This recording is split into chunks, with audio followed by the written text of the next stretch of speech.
Magluto din tayo guys ng kalderetang manok. Ayan, brown na ang ating bawang at sibuyas. Lagay na natin yung manok.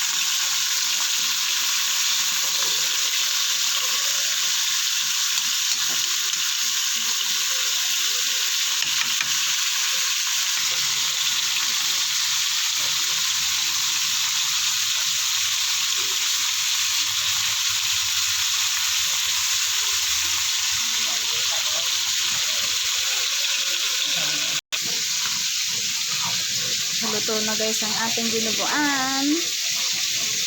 At magdi-deliver na tayo maya-maya.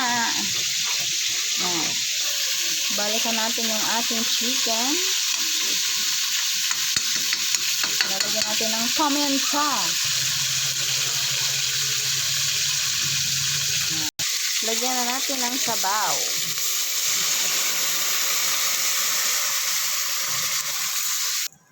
Hintayin natin kumulo. May sabaw na.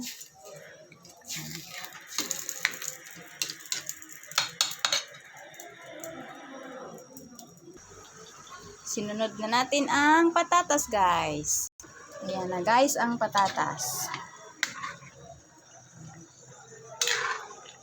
Ilagay na natin ang patatas. Susunod naman natin ilagay guys ang carrot. Nailagay na natin guys ang carrot. Yan. Hintayin natin siyang kumulo, lumambot. Ang isusunod natin ilagay ang ating caldereta mix. Caldereta mix.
Haluin. At susundan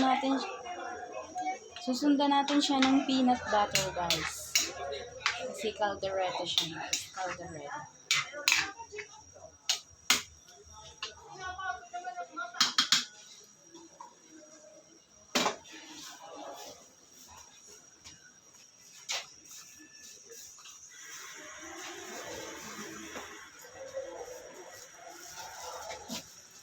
Nilagay na natin guys yung mani. May mani pala tayo dito.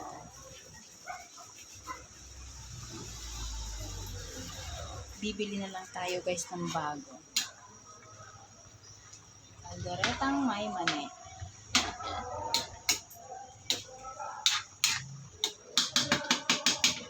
You look so yummy guys. Nilagay na natin guys tong peanut butter.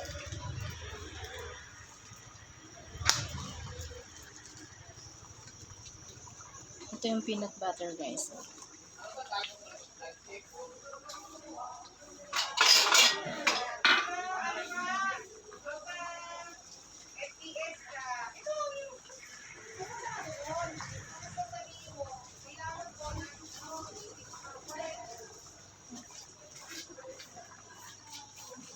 Simutin natin guys kasi sayang.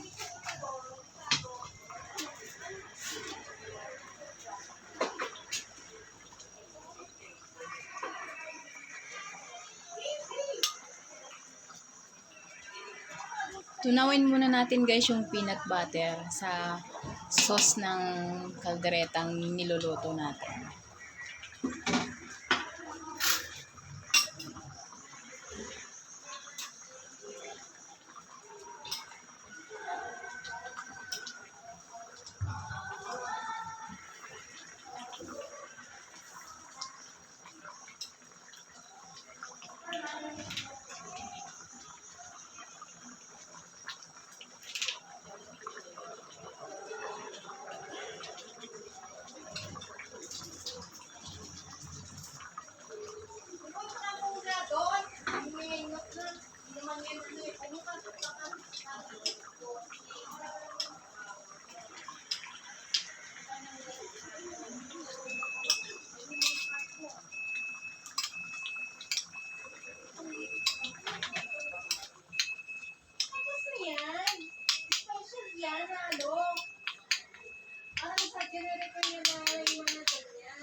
Sarap guys. Special na naman ang ating lutuin ngayon.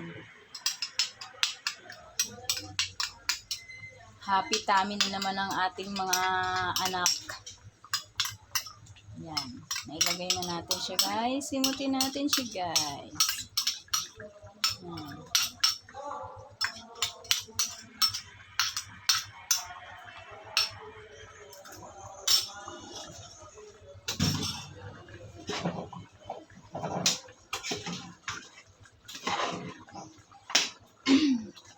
Masarap na siya guys. Ihalo na natin dito guys. So mamaya titingnan natin yung carrots at saka yung patatas kung luto na siya guys. Ang sarap. Napaka-special ng ating calderetang manok. Bili na kayo sa halagang 60 pesos only. Sauce pa lang, ulam na. Ngayon guys, ilalagay naman natin yung bell pepper.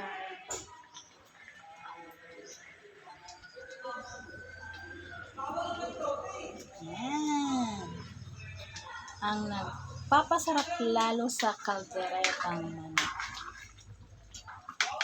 Bell pepper. Yummy! So yummy! Luto na yung dinuguan natin guys. Inoff ko na yung apoy. Ayan siya guys, luto na. Ayan. Luto na. Ayan. So, i-deliver na natin yung isang order niyan kay kay Kuda.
Tusukin natin guys ng tinidor ang patatas at carrot. Wait lang!